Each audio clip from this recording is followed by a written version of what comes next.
अधिकारी को supreme court से राहत मिली है। कल वो अपने पिता के फातिहा में शामिल हुए। इसको लेकर परिवार का आप लोग का क्या रिएक्शन रहेगा? माननीय सर्वोच्च न्यायालय ने एक याचिका दाखिल हुई थी, उसमें अब्बास अंसारी को जब उनके पिता मुख्तार अंसारी साहब उनकी मिट्टी हुई तो उसमें वो शामिल नहीं हो सके थे, और आज सुनवाई हुई तो चूंकि कल उनका फातिहा है 10वीं का, तो माननीय सर्वोच्च न्यायालय ने उस फातिहे में उनको शिरकत करने के लिए इजाज़त दे दी है। अब रमज़ान का महीना है, फजर की अजान होती है सूर्योदय से पहले, और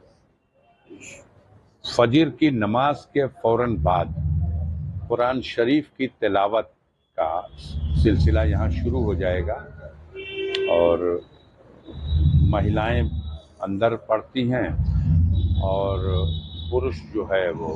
यहाँ, ये बरामदा है, यहाँ फातिहा होता है, यहाँ फातिहा पढ़ेंगे। ये दिन भर ये कुरान के पढ़ने का सिलसिला जारी रहेगा, और सूर्यास्त से पहले ये पढ़ने का सिलसिला बंद करके और मगरिब की अजान के साथ रोज़ा अफ्तार होगा, और फिर दिन भर में जो कुरान शरीफ पढ़ी गई, जितने पारे और जितने ख़त्म, वो सब कलेक्ट करके एक जगह उसको तरतीब देके लिखा जाएगा, और फिर हाफिज़ जी और मौलाना साहब, ये लोग सब लोग, परिवार के सारे लोग मज़ार शरीफ पे जा कर के, उनकी कब्र पर जा कर के फातिहा पढ़ करके, और जो कुरान पढ़ी गई है उसको बख्श देंगे, और अल्लाह से दुआ करेंगे कि इसका सवाब जो है उनके हिस्से में, और उनकी मग़फ़िरत के लिए, उनके गुनाहों को माफ़ करने के लिए, उनको जन्नत में आला मुकाम अता करने के लिए, उन्हें शहीद का दर्जा देने के लिए ये सब दुआ मांगी जाएगी। ये प्रोग्राम कल का है। कल के इस प्रोग्राम में अब्बास के शामिल हो जाने की वजह से परिजनों को बहुत राहत हुई है। एक कमी खलती थी, वो मुख्तार का बड़ा बेटा है, और ये बेबसी थी कि वो शिरकत नहीं कर सका मिट्टी में, न उनके दफन करने के जनाजे में, न नमाज जनाजा में। अब ये 10वीं के फातिहे में शामिल होगा। 12 तारीख को जो 13वां दिन हो जा रहा, चूँकि 30 तारीख को दफन हुए थे, तो 30 तारीख के 13वें दिन यानी 12 तारीख को हम लोग जो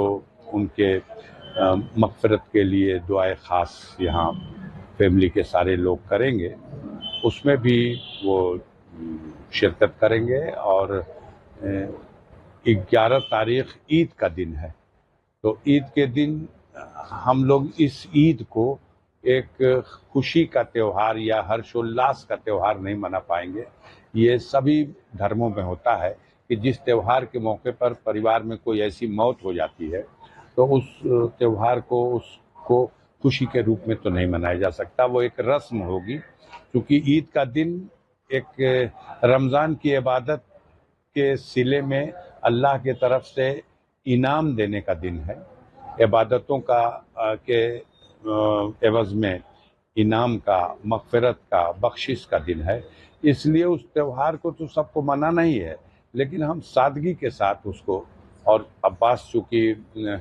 इजाज़त मिल गई है, तो वो 11 तारीख को भी हम लोगों के साथ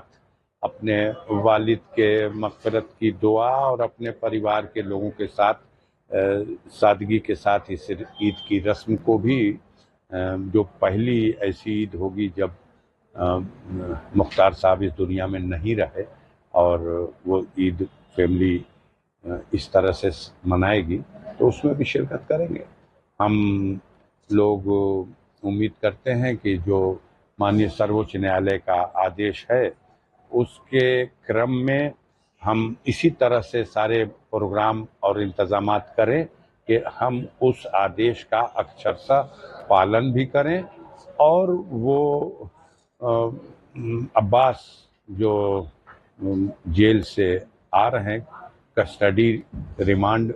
कस्टडी पेरोल उनको जो ग्रांट हुई है, वो उस अवधि में अपने परिजनों से, रिश्तेदारों से या ऐसे तमाम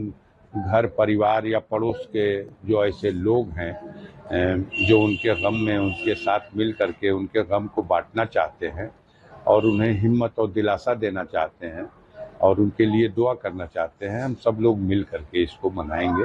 यही हम कर सकते हैं। तो ऐसे में कल जब वो आएंगे तो क्या उसके लिए कोई टाइम फिक्स है, कितने बजे फातिहा के लिए जाएंगे या कभी भी जा सकते हैं? नहीं, फातिहा के लिए तो किरण डूबने के बाद, सूर्यास्त के बाद,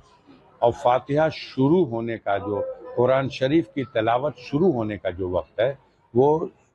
सूर्योदय से पूर्व फजर की अजान के बाद, फजर की नमाज और नमाज के बाद कुरान शरीफ की तिलावत शुरू हो जाएगी और ये तिलावत का सिलसिला दिन भर चलेगा।